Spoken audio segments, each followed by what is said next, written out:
Hello and welcome to another Do It All Yourself Guide quick tip video. Today I'm going to show you how to enable seeing file extensions in Windows 11 and Windows 10. Both are the same.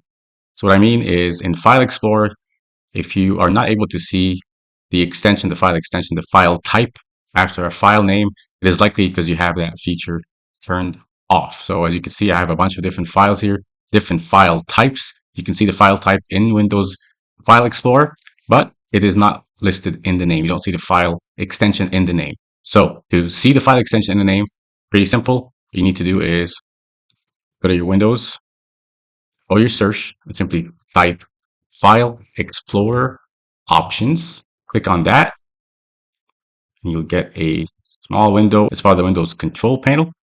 Click on the View tab. And under the View tab, you likely have the checkbox next to Hide Extensions for known file types. So any file type that Windows recognizes, like a text or a PDF or a Microsoft Word document, etc., Windows is going to hide the extension in the file name.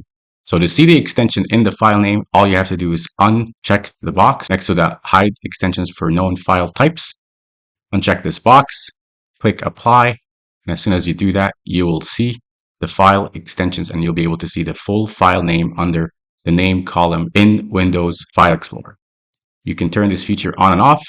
Here it is, off, no extensions. Uncheck the box to unhide, click Apply, and then you have your full file name.